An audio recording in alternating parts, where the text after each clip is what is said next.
السلام عليكم ورحمة الله. أهلا بكم في فيديو جديد لقناة محبي عصافير الزينة والكوكتيل.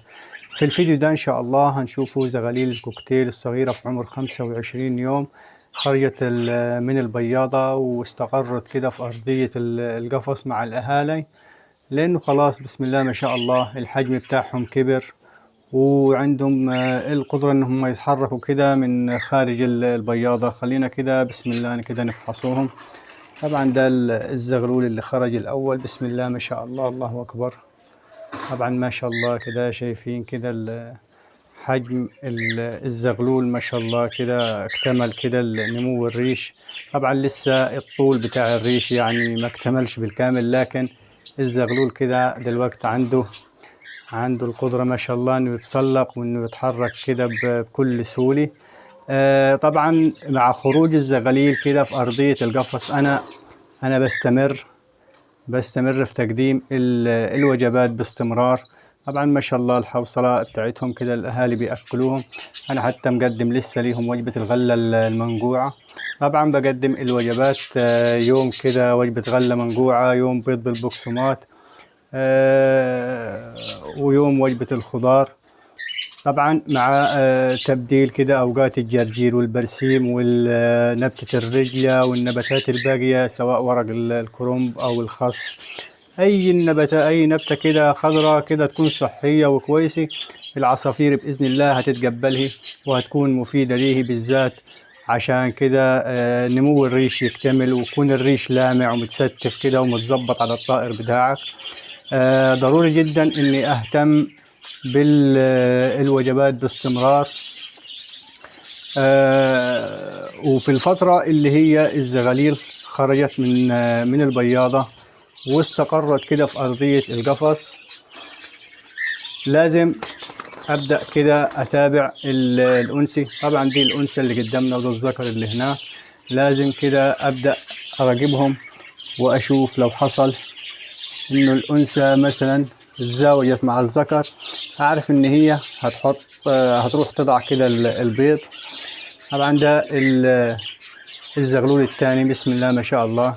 طبعا ده لسه يعني ايه ياخد له بتاع كام يوم تاني ويكتمل الريش كده زي اخوه كده الثاني، ويبقوا كده جاهزين كده ان هم في اي وقت ان شاء الله خلال ال10 ايام اللي جاي ان هم يتعزلوا عن الاهالي الذكر والانثى. اللي انا اقصه كده من الفيديو ده ان مجرد خروج الزغاليل من البياضة، ان اول حاجة لازم استمر في تقديم الوجبات باستمرار.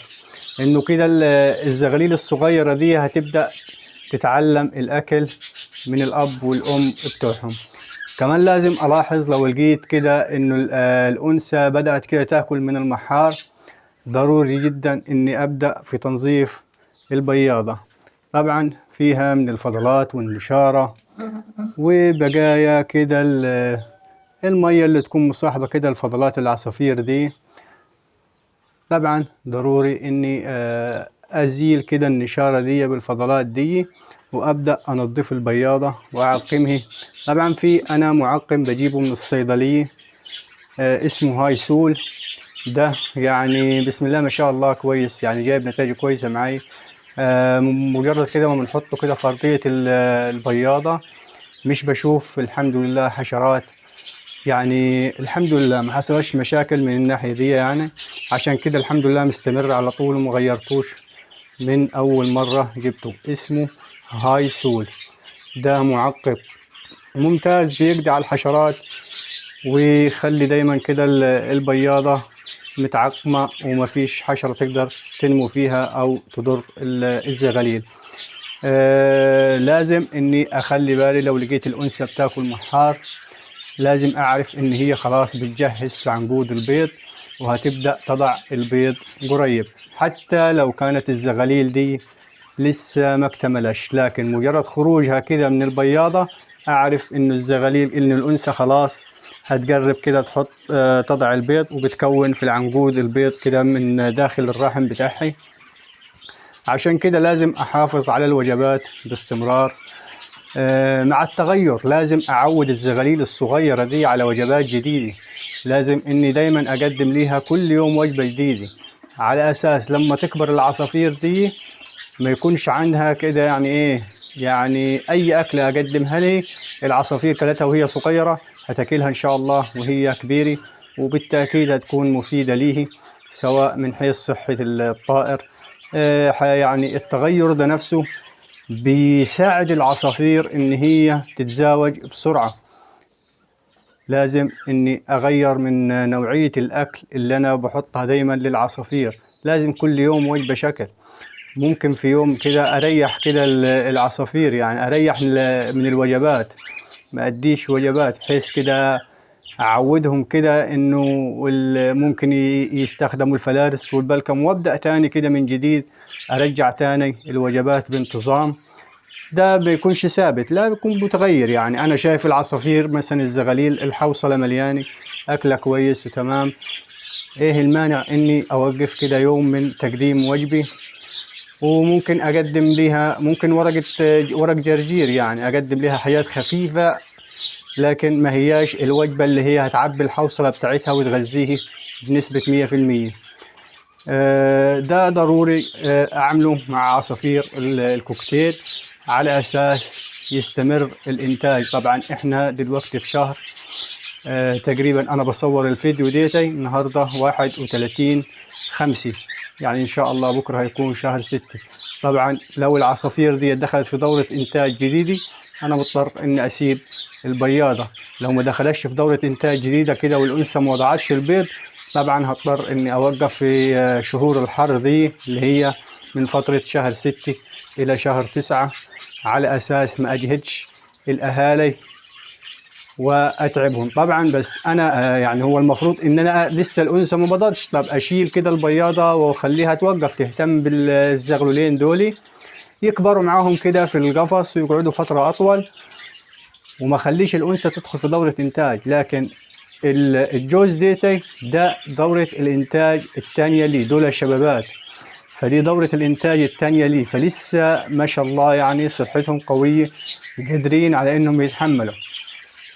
كمان عاوز اثبت عنديهم الانتاجيه، يعني انا ما هو لو الجوز ده كده انجب كده مره واحده او مرتين وفجاه توقف كده، وقفت وشلت البياضه، انا بنقول له احساس ان هو يوقف انتاج. لما اجي ارجع ليه البياضه لسه ما استوعبش او لسه ما عندهوش الخبره الكافيه. طائر الكوكتيل ديتي بيعيش من 18 ل 25 سنه، فانت متخيل كده انك انت من بعد سنه واحده بدا ينتج وفجاه رحت موقفه، دي بتسبب مشاكل للكوكتيل. عشان كده انا هخلي البياضة هنضفها واغير النشارة اللي فيه واعقمه واخليها ليهم، لسبب انه الجوز ديتي دي تاني دورة انتاج في حياتهم، يعني تاني دورة انتاج في السنة التاني من وقت الفكس وخروجهم من البيض. يعني لسه بسم الله ما شاء الله الله اكبر، لسه العمر قدامهم طويل. عشان كده انا عايز اثبت نظام الإنتاج عنديهم. طبعا ده في النهاية يعني هو رزق وشيء من عند ربنا سبحانه وتعالى. ممكن العصافير تبيض، ممكن البيض يكون مروق يعني مش مخصب، جو في آخر أيام سابوه حتى لو كان مخصب حصل له كبس، ده وارد. لكن أنا بعمل اللي علي، باخد بالأسباب وبعمل بالفكر اللي أنا ماشي بيه في المزرعة بتاعتي وأبدأ أطبقه معاهي. وبعد كده العصافير دي ان شاء الله لما تكمل سنة واثنين وثلاثة، ضروري في اوقات الحر لو انا مش مركب مبرد في الغرفة بتاعت التربية بتاعتي وبحافظ على درجة حرارة معينة اللي هي قلنا عنها قبل كده من 18 ل 24 درجة، دي افضل درجة حرارة. ولكن لو وصلت الى 35 برضو ما فيش مشكلة، لكن كل ما الحرارة كانت منخفضة كل ما كانت ممتازة للعصافير. طبعا انا حبيت اني اقول لكم الخطوة اللي انا هعملها بعد خروج الزغاليل دي من البياضة. هنضف البياضة واعقمها واحط لها النشارة الجديدة، وان شاء الله العصافير دي الانثى انا شفتها اكتر من مرة بدأت كده تاكل من المحار، فبإذن الله هي بتكون عنقود البيض وهتبدأ كده تدخل في دورة إنتاج جديدة. أتمنى لكم التوفيق دايما، والسلام عليكم ورحمة الله وبركاته.